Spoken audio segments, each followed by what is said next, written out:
Bonjour à tous, bienvenue dans votre journal du week-end sur Mandarin TV. Sans transition, voici les titres de l'actualité. Un médecin de Wuhan dont la peau était devenue sombre après avoir été contaminé par le Covid-19 retourne au travail. Selon plusieurs professionnels, sa guérison est un miracle de la médecine clinique. La Chine souhaite faciliter l'accès au marché dans le port de libre-échange de Hainan. Dans quelques années, l'île touristique pourrait bien devenir un port de libre-échange d'influence mondiale. Pourquoi le commerce des services en Chine est-il en forte baisse? Selon les données du ministère du Commerce, le pays a enregistré un déficit d'environ 6 milliards de dollars. En Afrique, les travailleurs africains constituent la majorité des effectifs dans les entreprises chinoises. L'embauche d'expatriés chinois est devenue de plus en plus coûteuse. Nous partirons également à Sanya, dans cette ville chinoise du sud. Des récifs artificiels ont été placés pour améliorer l'écologie maritime. Et enfin, direction les montagnes Tianshan à la fin de ce journal pour y découvrir ces magnifiques collines rouges.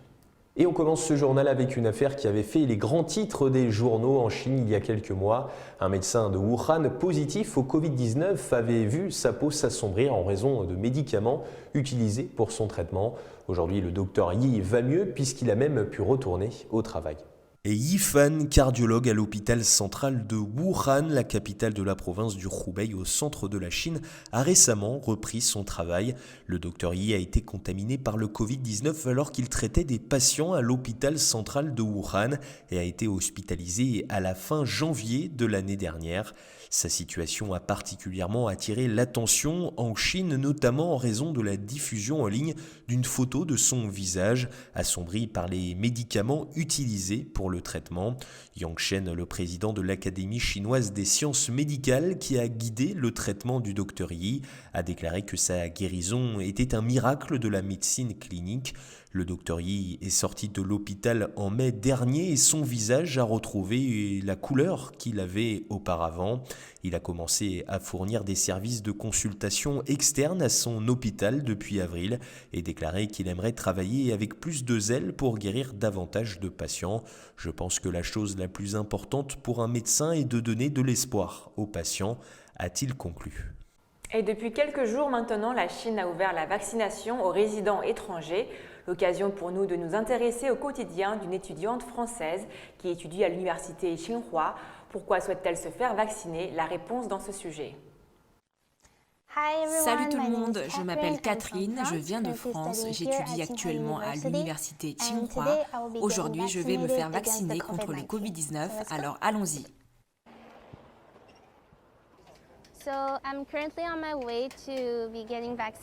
Je suis sur le chemin pour me faire vacciner. J'observe la situation de la vaccination depuis le tout début de la pandémie, car j'espère que beaucoup d'étudiants internationaux qui sont actuellement à l'étranger pourront revenir sur le campus. Et la vaccination est aussi le seul moyen de mettre fin au Covid-19. C'est donc la raison pour laquelle je vais me faire vacciner aujourd'hui. J'encourage tout le monde à se faire vacciner afin de mettre fin à cette pandémie et dans le souci de protéger ma famille et mes amis.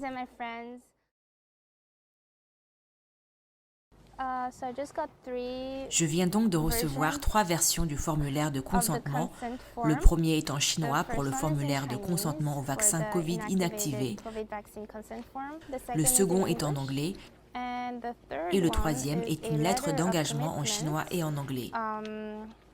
Je dois juste remplir mes informations personnelles et c'est tout.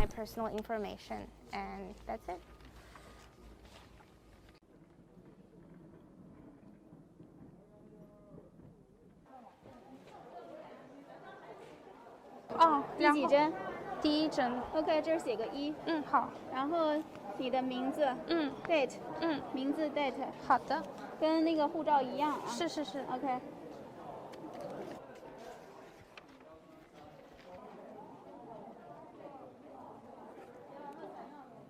哦，你的国籍是外国国籍吧？对。那你写个3，然后再打个圈。谢谢。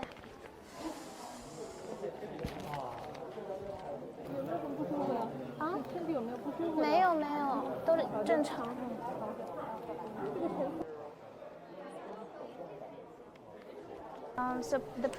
La procédure est donc très simple, il vous suffit de tout remplir et il y a des assistants médicaux qui vous aident et vous guident tout au long de la procédure. Donc c'est vraiment très pratique.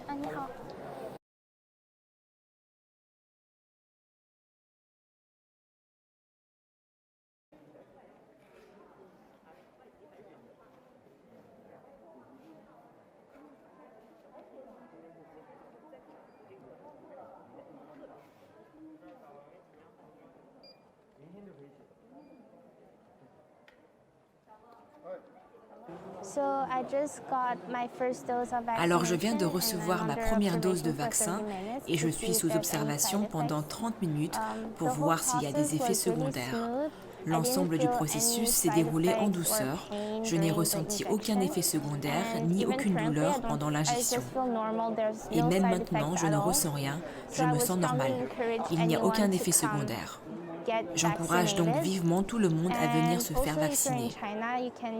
Et si vous êtes en Chine, vous pouvez consulter votre passeport vaccinal qui montre que vous avez reçu la première dose administrée. J'attends donc maintenant la notification pour la deuxième dose de vaccin et ce sera fini.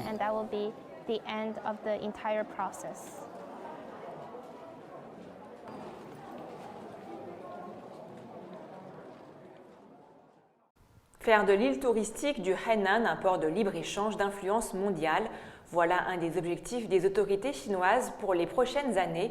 La Chine a d'ailleurs publié jeudi une ligne directrice pour soutenir la facilitation de l'accès au marché. La Chine a publié jeudi une ligne directrice pour soutenir la facilitation de l'accès au marché dans le port de libre-échange de Hainan, dans le cadre de ses derniers efforts pour faire de l'île touristique un port de libre-échange de haut niveau et d'influence mondiale. Le document, publié conjointement par la Commission nationale du développement et de la réforme et le ministère du Commerce, a détaillé les mesures pour innover l'accès au marché dans les secteurs pharmaceutiques et sanitaires, optimiser les entrées au marché financier et l'environnement de développement, et aussi promouvoir des entrées plus larges dans les domaines de la culture et de l'éducation. La Chine a publié un plan directeur pour le port de libre-échange de Hainan le 1er juin de l'année dernière, visant à faire de la province un port de libre-échange de haut niveau et influent à l'échelle mondiale avant le milieu du siècle. Une moins bonne nouvelle économique maintenant, selon les données du ministère du Commerce publiées le 8 avril. La Chine a enregistré un déficit du commerce des services de 43,28 milliards de yuan, soit environ 6,61 milliards de dollars au cours des 2 premiers mois de cette année, soit une baisse de 77% par rapport à la même période l'année dernière. Selon les données du ministère du Commerce publiées le 8 avril, la Chine a enregistré un déficit du commerce des services de 43 milliards de yuan, soit environ 6 milliards de dollars au cours des 2 premiers mois de cette année, en baisse de 77% par rapport à la même période il y a un an. Le volume total du commerce des services du pays a atteint 713,99 milliards de yuan en janvier et février, en baisse de 3,6% sur un an, a indiqué Gao Feng, un porte-parole du ministère. La diminution du déficit s'explique par une croissance importante des exportations de services qui ont augmenté de 21% sur un an au cours de la période considérée. Dans le même temps, les importations de services ont chuté de 18% par rapport à un an. Le secteur des transports a connu la croissance la plus rapide de 93,3% en 2 mois, a également précisé Gao Feng, soulignant la croissance du commerce chinois des services à forte intensité de savoir. Il a augmenté de 17% d'une année sur l'autre au cours de la période, représentant 45% du commerce total des services. Selon le ministère, des secteurs tels que les services financiers, les télécommunications et les ordinateurs, mais également les services d'information ont connu une augmentation rapide des exportations et des importations. L'industrie des services touristiques s'est considérablement effondrée alors que la pandémie de Covid-19 continuait d'avoir un impact sur le secteur dans le monde entier, ce qui est la principale raison du déclin du commerce total des services. En janvier et février, les volumes du commerce des services touristiques ont chuté de 50% sur un an. En excluant le secteur du tourisme, le commerce des services du pays au cours des 2 premiers mois a augmenté de 21% sur un an. Contrairement au commerce des marchandises, le commerce des services fait référence à la vente et à la livraison de produits immatériels tels que les transports, le tourisme, les télécommunications, la construction, la publicité, l'informatique ou encore la comptabilité. Direction l'Afrique maintenant. Depuis quelques années, la Chine est très présente sur le continent où plusieurs groupes ont décidé de délocaliser. Une aubaine pour les travailleurs africains qui constituent la majorité des effectifs dans les entreprises chinoises. En effet, l'embauche d'expatriés chinois est devenue de plus en plus coûteuse. Les entreprises de construction chinoises offrent un grand nombre de possibilités d'emploi en Afrique selon un rapport intitulé « Les entreprises chinoises et la main-d'œuvre africaine construisent l'infrastructure de l'Afrique » publié dans le Washington Post vendredi dernier. Le rapport répondait aux préoccupations concernant les pratiques de recrutement des emplois dans les grands projets d'infrastructure en Afrique réalisés par la Chine. Le rapport citant un certain nombre d'enquêtes menées par des chercheurs et des consultants a montré les entreprises chinoises impliquées dans les projets d'infrastructure en Afrique embauchent plus les travailleurs africains que d'expatriés chinois. Par exemple, 90% des employés en Éthiopie et 74% de la main-d'œuvre angolaise dans les entreprises chinoises étaient éthiopiens et angolais, respectivement entre 2016 et 2017, selon l'enquête de l'université SOAS de Londres, auprès de 37 entreprises travaillant en Angola et 40 entreprises en Éthiopie. L'Université des sciences et de la technologie de Hong Kong a déclaré que les travailleurs africains représentaient 85% parmi les 400 entreprises chinoises qu'ils ont interrogées en Afrique. En outre, un rapport McKinsey de 2017 indique que les employés africains constituent 89% de la main-d'œuvre combinée des entreprises, sur la base d'une enquête menée auprès de 1000 entreprises et usines chinoises dans 8 pays africains. L'embauche d'expatriés chinois est devenue de plus en plus coûteuse car les salaires sont plus élevés, tout comme les frais d'expatriation, ce qui a conduit les entreprises chinoises à embaucher plus d'employés locaux. Le rapport souligne que les entreprises étrangères, y compris les entreprises chinoises, européennes et américaines en Afrique, préfèrent pourvoir des postes de direction avec leur propre personnel en raison d'un manque d'employés locaux formés avec des compétences appropriées. Le rapport suggère aussi que les gouvernements africains et les autres parties prenantes devraient investir dans l'éducation et la formation des employés locaux sur les compétences nécessaires pour occuper des postes de direction et de techniciens mieux rémunérés, toujours selon le rapport. D'ailleurs, le président ougandais Yoweri Museveni a salué le Parti communiste chinois pour son soutien aux efforts politiques des pays africains pour l'indépendance et le développement économique. Il a également remercié l'ambassadeur chinois pour avoir renforcé ses relations entre les deux pays. Des remarques qui interviennent alors que le parti célèbre cette année le 100e anniversaire de sa fondation.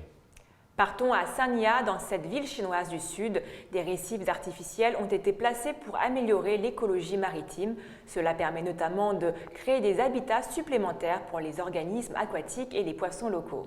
Un projet impliquant le placement de récifs marins artificiels a été lancé jeudi à Sanya, une ville tropicale du sud de la Chine, dans le but de restaurer l'écologie maritime de cette destination touristique populaire.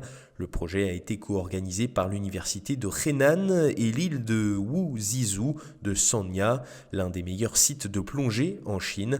À partir d'avril, 870 récifs artificiels d'un volume total de près de 30 000 mètres cubes devront être placés dans le parc marin de l'île, a indiqué Wang Hemin, professeur de la faculté des sciences océaniques de l'université de Henan, lors de la cérémonie de lancement du projet. Les récifs artificiels sont utilisés dans le monde entier pour améliorer l'écologie océanique en créant des habitats supplémentaires pour les organismes aquatiques et poissons locaux. Selon un bilan établi fin 2020, 1526 récifs artificiels, 21 récifs faits de navires immergés et un amas de roches volcaniques ont été placés dans le parc marin de l'île de Wuzizhou, a précisé M. Wang. Avec les récifs, nous avons restauré l'écosystème marin et le corail s'est très bien développé, a indiqué Ding Feng, vice-président du site touristique de l'île de Wuzizhou. Selon les données officielles, le taux de couverture du corail vivant dans le parc marin de l'île est passé de moins de 15% en 2010 à plus de 23% en 2021. Le nombre de poissons dans la zone a donc été multiplié par 2 ou 3 au cours de cette période. Et pour terminer ce journal, nous vous proposons de découvrir un lieu classé au patrimoine mondial de l'UNESCO depuis 2013. Chaîne de haute montagne d'Asie centrale située au nord-ouest du bassin Tarim, les montagnes Tian Shan ou montagnes célestes laissent place à des paysages magiques, notamment des collines rouges qui lui donnent un caractère unique. Ce lieu féerique a été classé au patrimoine mondial de l'UNESCO en 2013.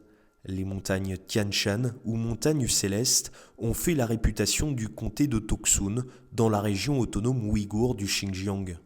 En raison des différences de température et de climat, les paysages du Xinjiang combinent des éléments naturels extrêmement contrastés, lui conférant un caractère unique. Caché au cœur de déserts de sable, on y découvre des paysages splendides constitués de hautes montagnes. Des collines rouges, du gravier noir de Gobi et de l'eau turquoise venant du lac, ce paysage ressemblerait à s'y méprendre à une immense peinture à l'huile, colorée et abstraite. C'est la fin de notre journal. Merci à tous de nous avoir suivis. Et n'oubliez pas de vous abonner à notre chaîne YouTube et de cliquer sur la petite cloche en bas à droite de notre vidéo pour ne rien rater des dernières nouveautés de Mandarin TV. Très bon week-end avec Mandarin TV.